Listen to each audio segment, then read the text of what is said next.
भारत के कुछ गांवों में विदेशी महिलाएं प्रेग्नेंट होने के लिए आती है। आज यह इंटरनेट के दुनिया बहुत चीजों पर से बहुत रहस्यों पर से पर्दा उठाते हुए दिख रहा है।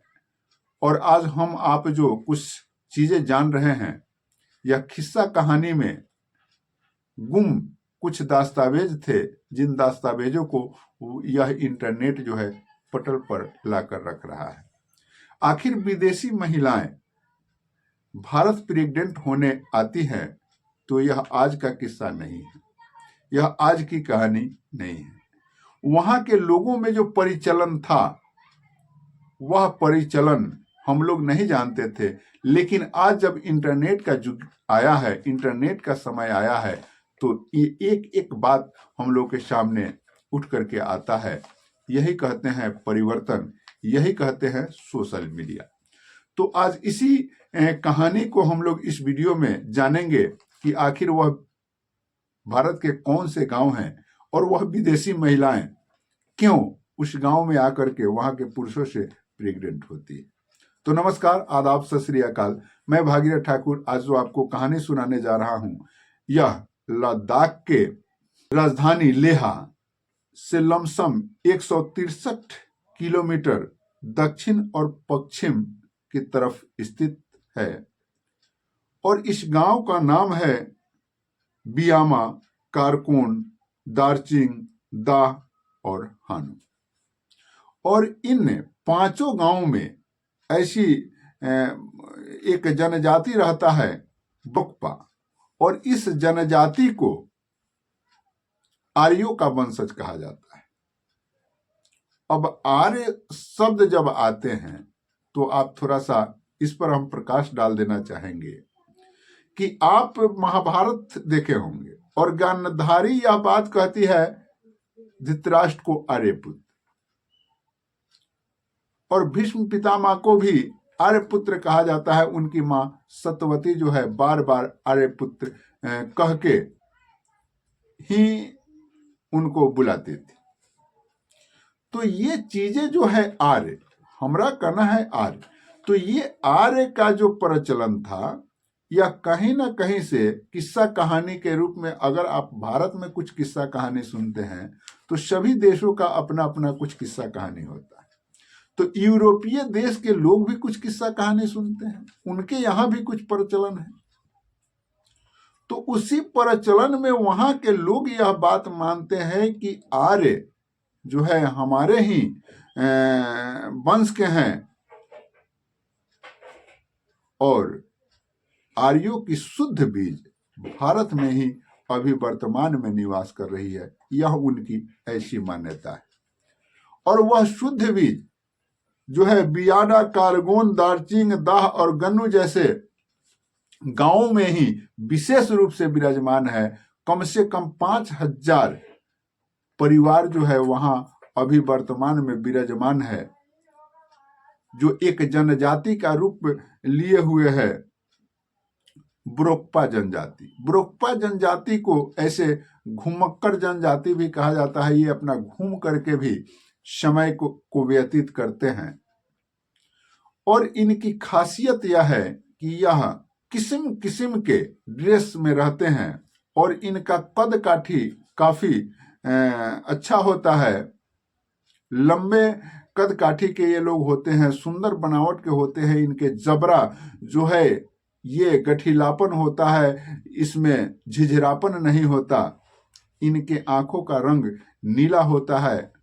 ऐसा जब उसे आप देखेंगे तो पाएंगे कि यह विचित्र किस्म का इंसान है, विचित्र किस्म की सुंदरता इसके अंदर विद्यमान है। तो यह सुंदरता के लिए वह जनजाति जो है ब्रोकपा जनजाति जाना जाता है।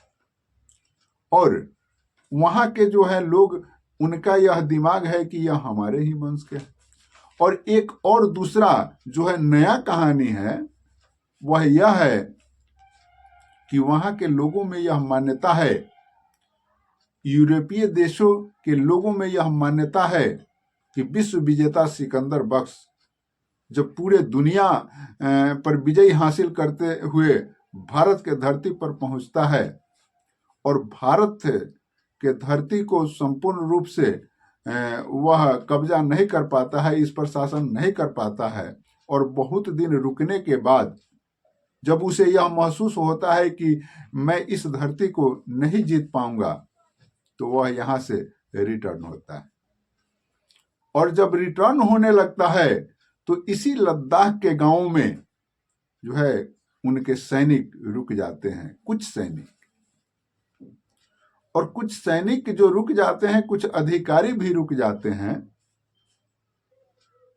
और वह एक ग्रुप बन जाता है, उनका एक समाज बन जाता है।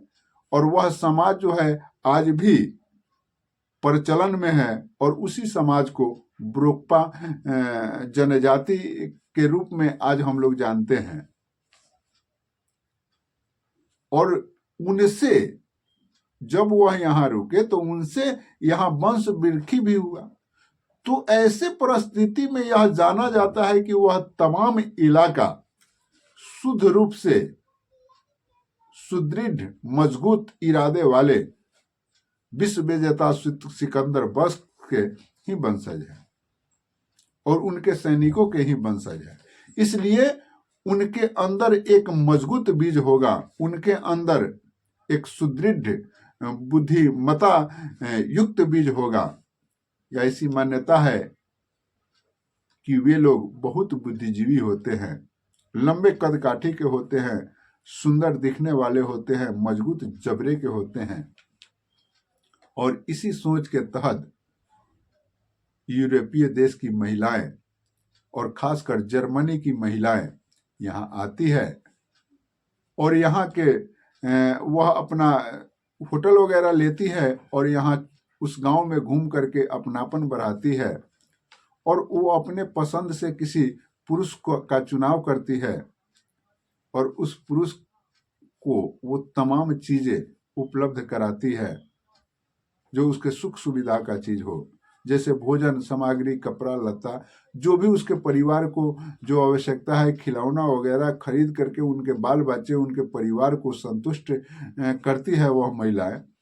और बदले में जो है उस पुरुष से शारीरिक संबंध बनाती है, और जब तक शारीरिक संबंध बनाती है जब तक वह प्रेग्नेंट न हो जाए।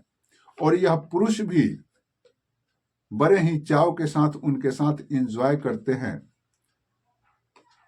और उन पुरुष का यह सोच होता है कि जब मैं इस औरत को या इस लड़की को जब प्रेग्नेंट कर दूंगा तो आज न कल जब यह बच्चा होगा तो ये हमसे मिलवाने उसे जरूर लाएगी, और जब हमसे मिलवाने लाएगी तो हमारे गरीबी का पट्टाक्षेप होगा, और वह बच्चा हम पर ध्यान देगा, अपने पिता पर तो जरूर ध्यान देगा, और हमारे भी जीवन का जो है रास्ता बदल जाएगा। इस सोच के तहत पुरुष भी बड़े चाव के साथ उसके साथ एंजॉय करते हैं, उसके साथ शारीरिक संबंध बनाते हैं, और पूरे शक्ति के साथ उनके साथ समय व्यतीत करते हैं। यही कहानी इस घटना की सच्चाई है। अब जो है कुछ लोग इसे यह बात कहते हैं कि यह केवल एक बनावटी बात है, यह केवल एक बनावटी बात है। तो इसको पता लगाने के लिए एक फिल्मकार संजीव सिवन जो है वहां जाते हैं, उस गांव में जाते हैं। 30 मिनट के अपने जो है डॉक्यूमेंट्री में जो है उन्होंने बतलाया है, उसमें वहां की जर्मनी की जो महिला है वह साफ कहते हुए दिखती है। ऐसे तो पहले वह महिला तैयार नहीं होती है कुछ भी बतलाने से, लेकिन बाद में जब मान मनोबल होता है तो वह बतलाती है, और वह साफ शब्दों में कहती है कि हम यहाँ एक शुद्ध आयुर्वेद के लिए आते हैं। वह स्वीकार करती है जो कैमरे पर आती है। ऐसे तो पहले वो कैमरा पर आना नहीं चाहती थी, और यह भी बतलाती थी कि मैं कोई फर्स्ट जर्मनी महिला नहीं हूं और आखिरी भी नहीं हूं। हमारे तरह कितने महिलाएं यहाँ आई और कितने आएंगी भी। तो इस तरह से इस चीज की सत्यता का पता चलता है कि इस कहानी में सच्चाई कुछ न कुछ है।